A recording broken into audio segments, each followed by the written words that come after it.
particular, and a Jakiro in particular to deal with. I really like the choice of the Abaddon here. I think you nailed it when you talked about defensive supports.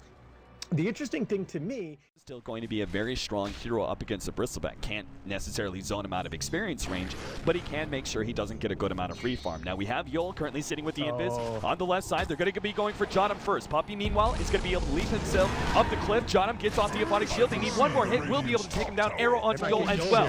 Kuro moves on. He's going to have a clap up in just a second. Gets off the sleep. Big Daddy gets himself away from the bristleback just in time with the good tap to a lead. And VP have to play a little bit cautiously now, which is not the situation that they want to be in. Yeah, now that they run an aggro try, God is going to be left exposed once again as the tri lane comes into the middle lane. And Team Secret will be able to pick off another kill. 3 kills up already within 4 minutes, and 2 of them on that important Death Prophet. Top here, but and Kuro's going to go for the kill onto Yol. He's going to be diving in pretty deep here, and he's going to be left exposed. Zidoi trying to block him out, but he doesn't have enough mana, so without the quills, he just simply does not have the damage to punish Kuro. And if he's not careful, he may die as well. Kuro's going to be able to get off another slow, follow up with an open wound, and Big Daddy is helping him out. Kuro gets a double kill real quickly. But they're still going to go for it again. S4 has another stun to throw onto God. The Aphotic Shield comes out, protects God for the time being, already being blowed. Miss Coil, not up. He needs 5 more mana, and S4 will still be able to claim that extra last hit. He has another Storm Hammer up if he wants to continue to go for it. Big Daddy goes up the cliff and goes right back to S4. Ice Path not quite catching Big Daddy, and there's going to be no extra damage found there. In top lane, oh my God, Kuro diving in so deep past the tier 1. Which actually take them over to level 6, so a nice little tactical play by them as Fly very much welcoming that experience. They're going to jump on the middle lane where Kuro is going to be joining Big Daddy in a hunt onto the Death Prophet, and they surely will get it. Jotum just is not going to be here in time, and a mega kill streak already for Kuro. Not to at this point. Diving in once again, Jotum going to be slowed down by the Gush, and Kuro just free kills left and right, the slow. And oh my God, that burst damage is just way too much. And S4 just, by the way, hanging around up here, waiting for possibly another kill on Zidoi. This is insane. Yeah. With the arrow coming in, Stormhammer, arrow follow up. Puppy will be able to land that one onto Zidoi, ensures the secondary kill. Looking at this match cap, and I'm asking myself, like, okay, fine, VP did make a couple of minor mistakes in the early game, but what are you supposed to do?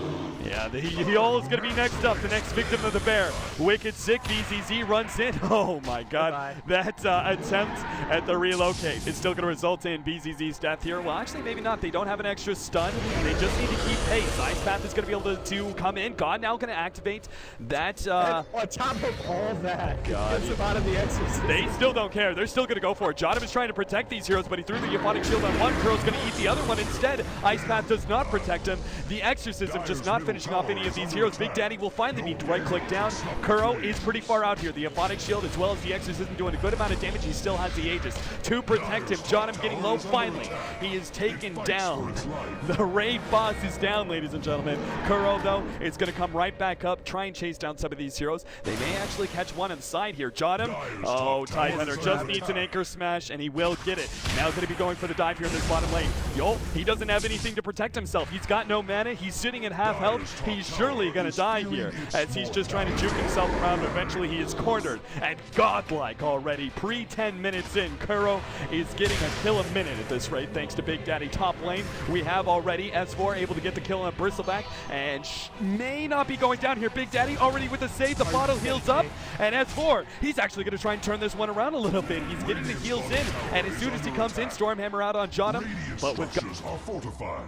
The stream tells for the turn, and they're just going to get themselves away together. Both getting low from the Crypt Swarm, but not enough to get the kill. God is diving in pretty deep here. Really wants this kill. Big Daddy still gets hit by that one. S4 going to turn around. The Aphotic Shield goes out on God. The last Crypt Swarm gets a double kill there from God. As I thought it was a little questionable for him to dive that deep bottom lane. We have Zidoi going to be taken down beyond godlike for Kuro. It doesn't relocate to the bottom lane. It's not over yet, buddy. Yol's going to be taken down. He goes ahead and sleeps up Kuro. Immediately woken up by Big Daddy, and Yol will be taken down. Flying gets a little low, but they're going to take a tier 1 tower in the process, it looks like. Big Daddy gives him just enough time to get this tier 1. Playing badly. I don't think VP is playing that badly in this match. There is just, when this kind of a lineup by Secret gets off to any kind of a good start, there's just nothing that you can do. Oh, Fly. stock on Ursa. Oh, the initiation already on BZZ. They wipe him out. The good, well, Nightmare, not really that good. Crib Swarm doesn't do any damage to him. Puppy's actually getting very low. Gets the leap away. Now the Ravage onto 4. As S4 looking for some hero to target here. He's going to go for Seedoy. The Quill's going to be able to finish off the Tidehunter. S4 quick to bounce himself out. As the Exorcism plus Seedoy's natural tankiness is too much to handle. God in the front line looking to finish off Puppy. Doesn't get that one. Nor does he finish off the Sven. And I gotta ask.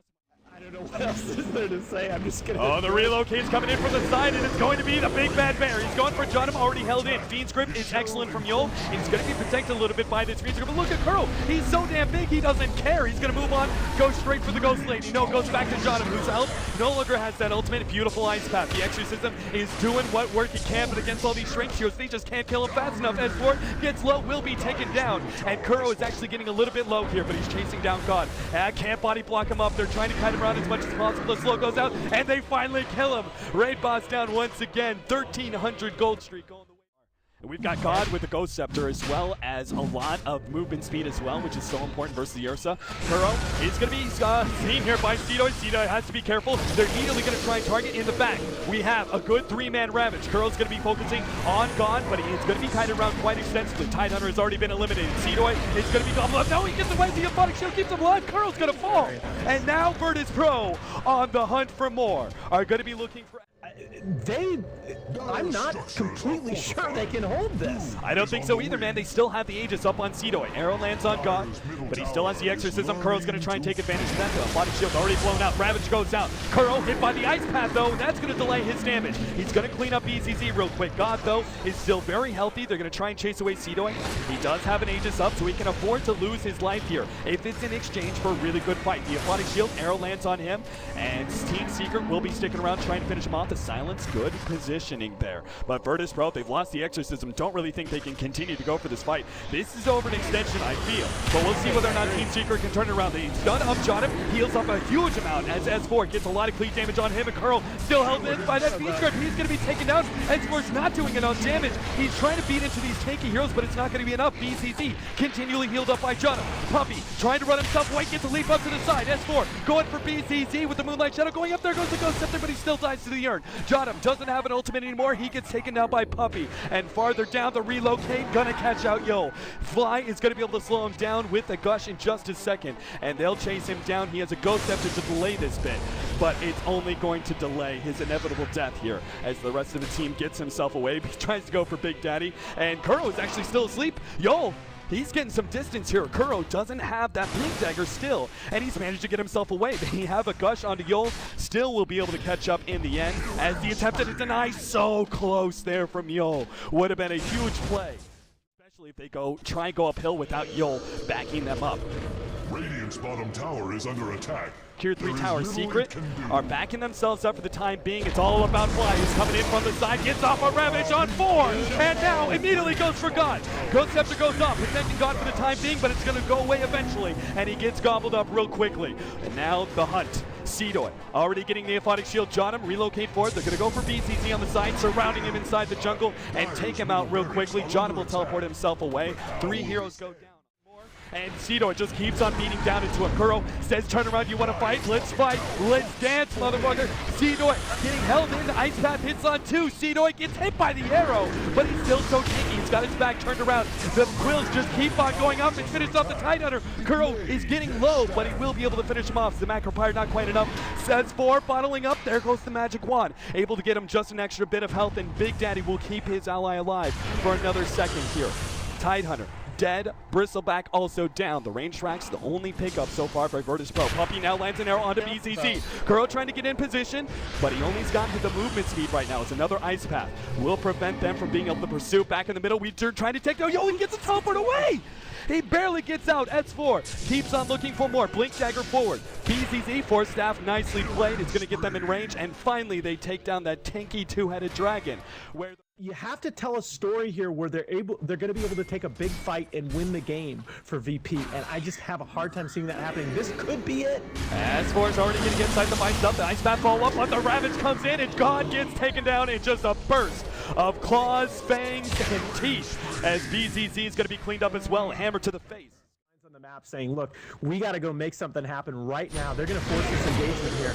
Yeah, Kuro's already been caught out. He doesn't have an Aegis. He can easily be eliminated here so quickly. Cedoid's going to be the first target. Fiend's Grip goes off, holding down S4. They eliminate the Ursa, and 2 of the physical damage dealers have already been taken out. Cheese goes off on S4, but he's getting kited around so heavily, he can't actually get any right clicks off. Big Daddy is slept up. Relocate ends. And the buyback from the Ursa, well, Virtus the second one almost cost him his life, and that's the reason they buy back. The buybacks are worth it if you can get a cheese and an Aegis. It's like not, you kind of have those second lives anyway. Cedoid, whoa, playing a dangerous game here. Oh my. He's got buyback. He does have a buyback to Yol's, but he getting caught in the process, sleeps himself, delays his death for a second or two. Ghost Scepter will also help out, but he has no mobility items to be able to save him and will be taken down. They're still waiting on Bristleback to get back to them, and they're going to have to take this fight 4 versus 5, and they really needed that Fiend's Grip as well as the Nightmare too. Relocate forward, Big Daddy loses his tether, and is going to be rotating behind the Death Prophet, but instead we're going to follow mid lane where Cedoid is almost taken down immediately, but is able to get himself some distance. Mech goes off, Ravage, not catching anyone. Team Secret unable to find a pickoff here. They may try and force this fight, even though it's an Aegis and a cheese with no exorcism. They could still take this. Already the Old Scepter gone out. Puppy gets the Force Staff forward from the Scythe of Vice, and at the same time, Yol's going to be taken out in the middle lane. They give down one pickup. Kuro in some trouble, trying to get himself away, but it's being slowed down so heavily. Gets off the BKB, making some distance away. The arrow comes out, not able to find anybody there. They still get the bash onto Kuro. Kuro is going to be taken down, and he has no buyback. You're right. It's going to be them going all in. Meanwhile, Sven and Whisper coming in from the side, but they're already going to lose so many heroes off this. Another Force Staff, leap away. Puppy gets some distance. Meanwhile, Fly comes in. Look at the cleave damage. S4 starts going to town, but it's the problem being kited. The disarm doing so much to him. BZZ going to be chased around. Cedoid starts getting away that slow, and now the rest of them are trying to back themselves up, heal a little bit more. Cedoid, oh, he's going to be stunned up. He's got the turnaround though. They can't quite go for the kill. Too many heals, too many disables. S4 having such a hard time laying down damage. And Virtus Pro, similar to game 2. Looks like they're going to be going straight for the throne. 55 seconds though. We have Fly. 35 seconds for a Tide Hunter Ravage. S4 is going to go for BZZ. Finds that one pickup. Yule Scepter not in time. Cedoid meanwhile trying to get himself away. Gets slowed down by the Rod of Atos. Big Daddy comes in trying to help out S4, but his back is turned. He's not doing enough damage. Disarm goes on to S4. Reliving Cedoid. He's staying alive for the time being. The Crypt Swarm is going to try and help out as much as possible. They finally lose Cedoid. There goes that Aegis. S4 moves on next now to Yol. But we have the Aegis coming back up. Cedoid is ready to battle, but he can't seem to find any one target to go down on. Yol has a Fiend's Grip. He's going to find S4. They got to lock him down. Force Staff forward. They're trying to get distance for S4, but he's finally going to be gone on by Cedoid. The Scythe might follow up, but there goes the Ravage. Is it going to be enough to save S4? Big Daddy has a relocate in just 2 seconds. S4 will be able to get himself away. No, Yule Scepter goes down. Big Daddy's gone. S4, another Force Staff forward, kiting around excellently, and guess who's back? It's the Ursa. Up in just 1 second, Virtus Pro. They've got to get themselves away. They've already claimed a tier 3 tower. There it is. S4 goes for it already. The Yule Scepter onto the Ursa. Ursa turns around, tries to fight up Cedoid, and there goes Ravage number 1. Exorcism already going up, but Ravage number 2 ensures the God goes down. No Exorcism, buyback or no Exorcism is going to be up for him. Cedoid meanwhile trying to kite around S4, having some issues with that one, will be taken down. Buyback is up for him. He immediately buys back. Jotum is losing his health. He will be going down. The Aphotic Shield, BZZ also taken out. And this time around with the double Ravage, they have no issues being able to take down some of these heroes. Puppy gonna be silenced up. Force Staff forward. Big Daddy. Relocate, not needed to save Puppy, and Team Secret will back themselves off. They force 2 different buybacks there. He's not doing much with it. In fact, he gets Scythe of Vice up now, and the defusal goes on to BCZ, but it's not going to change much. Already gone, being right-clicked down by S4. They need to protect him. They need to keep him alive. He tries to teleport away, but no. He goes down. Team Secret take 1, take 2. Now a third one falls as BCZ goes down. Yol on his way out as well, and Jotum heads straight for the throne. He knows this is all over. Virtus Pro tried to go for one last push into the throne. They won't be able to get it. Instead, it's going to be Team Secret with a relocate in with S4, and there it is. GG, well played. Some of the tightest series we have ever seen. Virtus Pro game 2. Barely lose that one, and in game 3, right down to the clutch, will lose it up against Team Secret, who still triumph and stay ahead of Virtus Pro in this best of 3. Just an unbelievable series, and VP had to do that. They couldn't let Sven get any more damage items up. He had enough money there at the end to complete his Daedalus anyway, and as you said, without the buybacks, they weren't going to be able to win in a sustained engagement. They just had to go for it. Boy, just so beautifully played from both sides. I cannot believe VP managed to get themselves back into that match at all, given the ridiculous start on Kuroki's Ursa.